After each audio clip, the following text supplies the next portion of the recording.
With this historic project, we're not just bringing back manufacturing. We're bringing back a strong, thriving economy for this community, and we're delivering a national anchor for Canada's electric vehicle supply chain. Big announcement for a pricey project. The federal government just announced up to $13 billion in subsidies to Volkswagen. It's to build an electric vehicle battery plant in southern Ontario. And it's kind of a big deal. The U.S. wanted this plant, but Canada's offer was ultimately more attractive. We're expecting the economic impact of the investment to be covered within 5 years. That's the number that matters. And here's the thing. This investment isn't a one-off. It's part of a pattern of investments that the federal government says, yes, is going to cost like a boatload of money, but that will get Canadians working and help save the environment, if you buy in. Now, our goal here today is not to debate the merits of this shift or the politics of it, because no matter how you feel about it, it's happening. So here are 4 things to know about the big government push to get you to buy an electric vehicle.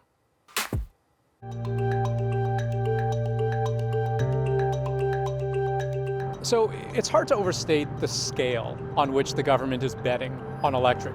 For example, Ottawa figures has invested over $1 billion into electric vehicle incentives and charging infrastructure since 2016.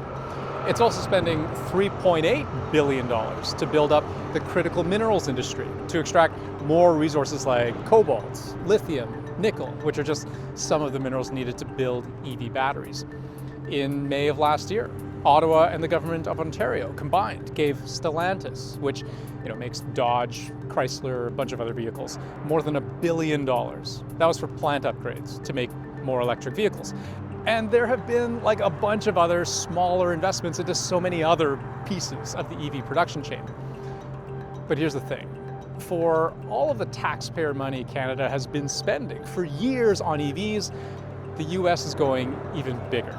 $369 billion to take the most aggressive action ever in confronting the climate crisis and strengthening our energy security.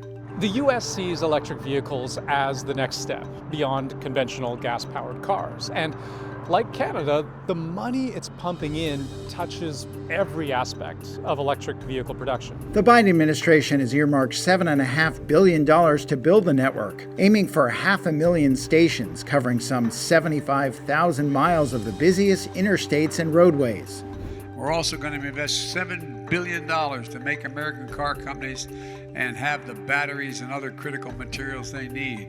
The Biden administration announced tough new emissions standards Wednesday aimed at cutting pollution and increasing sales of electric vehicles. From incentives to help with the mining of those precious critical minerals for EV batteries, incentives to help build those batteries and build other parts of electric vehicles, for their assembly, for charging infrastructure, even incentives for consumers, so EVs aren't so darned expensive at the dealership, all in the name of making electric vehicles accessible and available.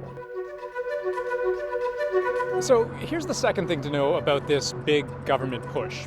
The big sell is jobs. This project alone will create up to 3,000 direct jobs and up to 30,000 indirect jobs. In other words, this means good careers for years to come in St. Thomas and great middle-class jobs right across Ontario and the rest of Canada.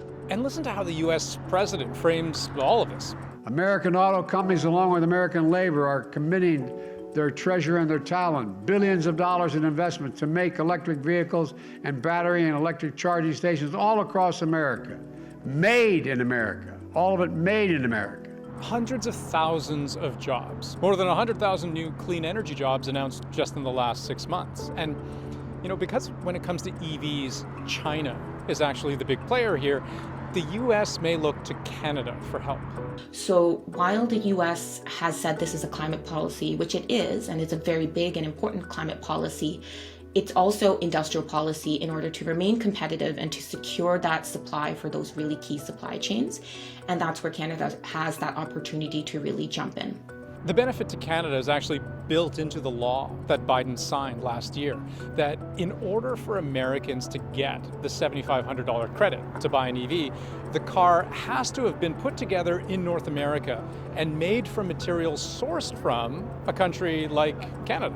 We are one of the only countries in the world with all the necessary minerals and metals to produce EV batteries, and we have the skilled labor as well as some of the cleanest electricity available in the world. So as countries like the US and Europe and other jurisdictions start ramping up their EV production and sales, they're also looking for sustainably sourced minerals and metals, and this presents a really big opportunity for us here. When we actually look at the impact that the transport industry has in Canada, it's very large. And about half of those transport emissions come from passenger vehicles. The transportation sector is one of the largest emitters in Canada, second only to oil and gas. In 2021, transportation accounted for 22% of the country's greenhouse gas emissions. More than half of that is from passenger transport, so, the things we use to get around. And of that, about a third comes just from our cars. So that's about 4% of all of our greenhouse gas emissions that you might be able to erase with a switch to EVs. But there's another environmental side to consider: the batteries themselves. When we actually look at the overall emissions that come from beginning to end of producing an EV vehicle, so from mining those minerals and metals all the way down to the production and using it and eventually recycling it, that in comparison to a gasoline-powered vehicle, overall, even when you include that mining, the emissions are better when you compare that to a gasoline-powered vehicle. So to be clear, making EV batteries is a pretty carbon-intensive process. After all, the 5 critical minerals needed to make a battery, all of them need to be mined and refined. But fossil fuels require much more mining and drilling than clean energy technologies do. So even if the world were to increase 12-fold the annual global production of all the rare earths, all the lithium, cobalt, and even copper, the actual mined tonnage for that would be just 3% of what the world coal production is today. So hopefully now you understand why governments so desperately want you and I to buy electric. Except there's just one small issue: the fourth thing you need to know about the push for EVs. So Canadians, about 80% of Canadians, we've done polling, actually are inclined to purchase an EV, but it's very difficult to actually get their hands on one because they're not available at dealerships.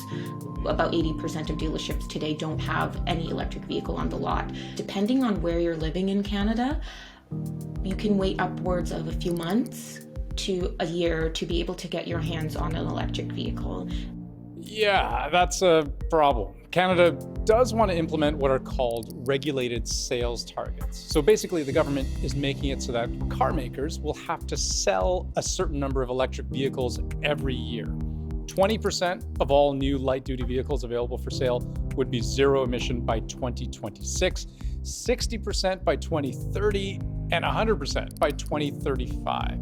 Again, 100% of all cars sold by 2035 would have to be electric. And that's coming out soon. That's just over a decade from now, which is not a lot of time to ramp up production, hence the amount of money being thrown at this. Is because automakers are required to make available for sale these electric vehicles. If they don't do that, they actually face a financial penalty for every credit or for every car that they're not able to sell.